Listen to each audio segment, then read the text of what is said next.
안녕하십니까. 글자 풀이하는 서당 우경 한의학당입니다. 유도주 선생님의 50년간 인증 헌원들을 정선해 놓은 책을 처음부터 끝까지 완판 통독으로 원문을 글자풀이 읽어 나가고 있습니다. 오늘은 그 중에 하나로서 지난 시간에 이어서 항배, 목뒤가 구급해지는 두 번째 사례의 케이스를 공부를 해보도록 하겠습니다. 열심히 배우는 자세로 임하고자 합니다. 장아무개 남자 48세의 남자네요. 항배가 목뒷덜미가 구긴해요. 구긴. 아주 꽉 조여들듯이 오므라들고 위축이 되는 그와 같은 상태죠. 목뒷덜미가 뻣뻣하면서 오므라들면서 아파오고 수수연 하다는 얘기는 아주 뻣뻣하다 이와 같은 상태를 나타냅니다. 수수연이 이미 활동이 한제된다. 움직이는 활동이 제한된다는 얘기죠.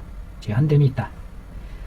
아울러 땀이 나면서 바람을 싫어하는 그와 같은 상황이네요. 그렇다면 역시 계지증에 해당하는 내용이 되지 않나 싶고요. 맥이 떠오르면서 팽팽한 현맥이다. 이것이 어떤 간풍과도 관련성이 있음을 암시해 주네요. 이 맥상을 정확히 짚어낸다는 것이 이렇게 중요하다는 것을 새삼 느끼게 됩니다. 맥상에서 그것이 어떤지 정확히 떠오르는지 현맥이 있는지 찾아내는 것이 이것이 아주 중요한 핵심 관건이 아니겠는가. 많은 실전을 통해서 익혀내는 경험이 중요하지 않나 생각이 돼요. 설태는 엷은 흰색이면서 축축하다. 윤기가 있다.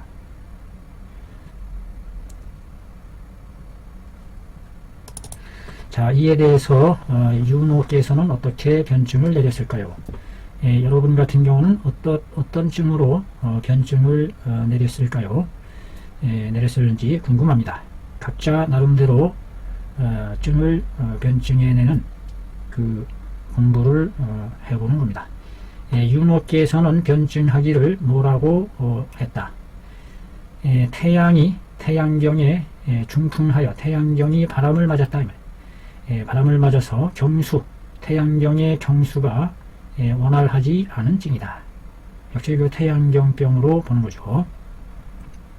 역시 계지증에 해당하죠. 계지증, 유한, 오풍하는 것으로 봐서 해소하는 방이 계지, 백작, 생강, 자감초, 대조, 계지탕에 과루균이 30g이 들어가네요. 과루균이 30g이 들어갔습니다. 과루균을 대폭적으로 많이 넣어줬음을 알 수 있습니다. 과루균을 왜 이렇게 많이 넣게 된 것일까요? 속열이 좀 많이 있다고 본 건가요? 자, 이런 것이 참 이해하는 것이 어려움에 있습니다. 자, 이 방을 열째를 복용함에 증상이 대폭적으로 줄어들었고 단 좀 불료료했다. 그러나 단지 끝까지 료료하지는 않았다. 끝까지 종료하지는 않았다. 약의 복용을 중단하지 않았다는 얘기인지 아니면 그 증상이 완전히 치유되지 않았다는 것을 말하는지, 증상이 대폭 줄어들기는 했으나 단지 끝까지 마침내 완전하게 료료 마치지는 않았다. 완전히 치료는 안 됐다. 이런 의미로 저는 받아들여지는데요. 자, 그럼 그것이 뭘 나타나는 건지 한번 뒤에를 더 살펴봐야 할 것 같습니다.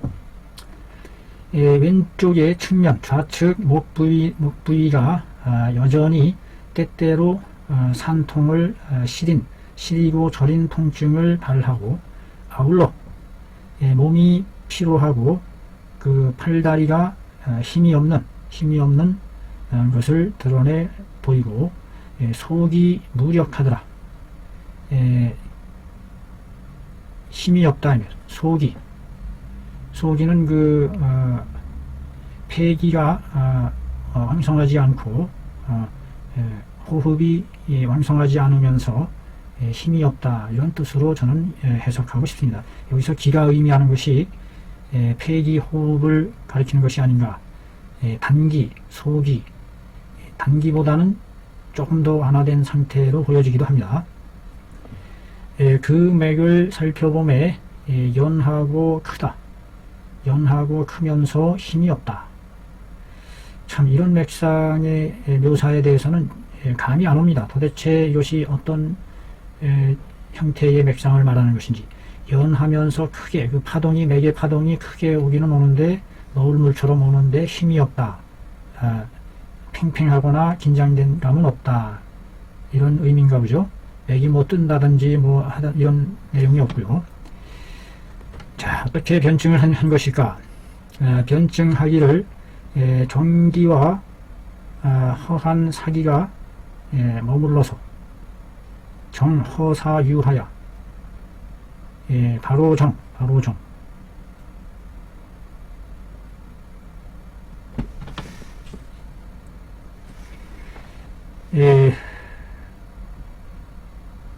여기서는 부사적으로 봐야 될 것 같아요. 정기를 가리킨다고 보긴 어렵고, 바로 허한 사기가 머물렀다. 아하, 이렇게 제가 이 글자를 보는 눈이 어둡습니다. 정기가 허한 상태다. 우리 몸의 정기가 허하여 사특한 기가 스며들어 머무르는 상태다. 그래서 청량한 기가 상승할 수 없어서 된 것이다. 청량지기가 상승할 수 없어서 온 것이다. 정기가 허한 것으로 해서 사기가 침입하여 머물러서 생긴 증이다 라고 간단하게 증을 풀이했네요. 여기서 그 맥이 연하고 무력하다 하는 그와 같은 맥상을 통해서 도출해낸 결론이 아닌가 싶어요. 속이 무력하고 피로하고 힘이 없고,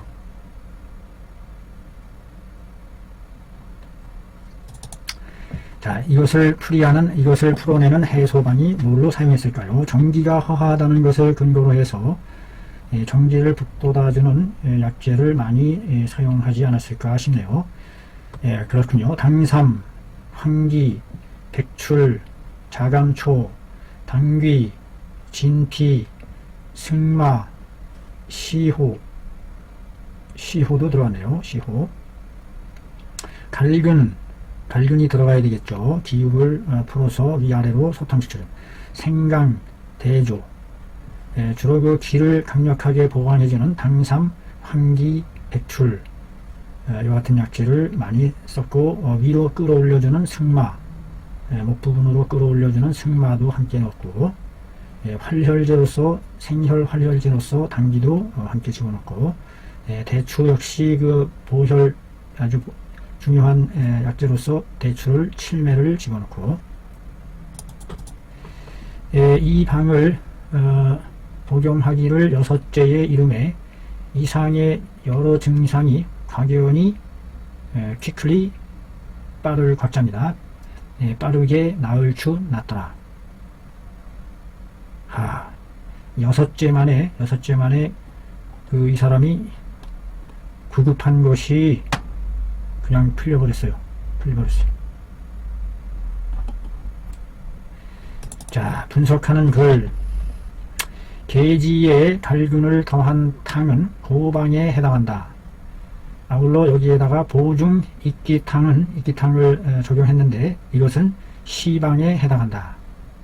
보방으로 완전하게 대응하지 못함에 그것에 이어서 시방으로서 함께 도와서 나왔다. 이것은 바로 고금 적괴론 한다는 적괴론의 뜻이다. 옛 것과 지금 것을 적괴시키는 그 궤도를 계속 이을 궤도를 함께 이어서 접속시키는 연접해야 한다는 론, 고금이 그 궤도를 계속 이어서 함께 가야 한다는 논의 뜻이다. 고금 접계론의 뜻에 해당하는 것이다. 대체로 머리와 눈과 항배는 목 뒷덜미는 위에 있는 병인이 몸으로부터 말미암아서 생긴 것이다. 우리 몸에 정기가 허해서 주로 정기가 허해서 청량이 경청한 온양지기가 오르지 못해서 위에까지 목 부분까지 올라가지 못해서 그래서 그 50대 여인들이 그 프로즌 숄더라고 그러나요? 프로즌 숄더 어깨 견빙통이라고 그러나요? 이와 같은 상태. 보중익기탕이 여기서 보중익기탕이 크게 용무지지가 있었다. 용무 물을 사용하는 그 여기서 무라는 것은 그 실질적인 힘을 작용하는 무용지지가 있었다. 보중익기탕에 크게 무용을 사용하는 그 입장이 있었던 것이다. 그러니 불가불지하로다. 알지 않으면 안 된다. 이 같은 것을 잘 터득해야 한다. 보중익기탕이 물을 사용하는 입장에 있었다는 것이죠. 실질적인 주도적인 힘을 휘두르는 무라는 것은 실질적인 힘을 나타냅니다.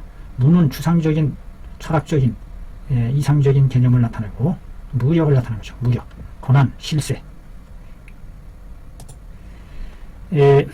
그 목 뒷덜미가 아주 강직해지는 그와 같은 어려움일 때에 우리 몸에 정기가 부족해서 그 정기가 충분히 온양시켜서 경청지기를 가볍고 청량한 기를 승발시켜서 윗부분을 상부분을 적셔 주어야 하는데 그러지 못했다는 거죠.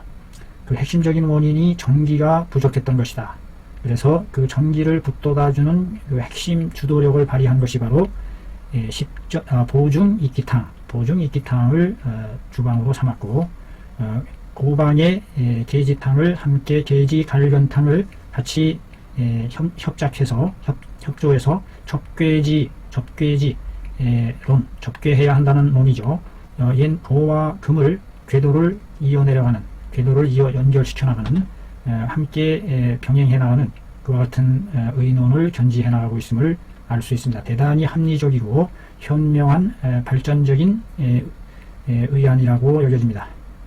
고방과 시방이 서로 대척의 관계에 있는 것이 아니라 서로 이어져 내려오는 협력의 관계로서 보완, 발전시켜 나가는 그와 같은 관점을 지녔다는 점에 대해서 대단히 깊은 존경심과 절대적으로 동감하고 배우고자 하는 바입니다.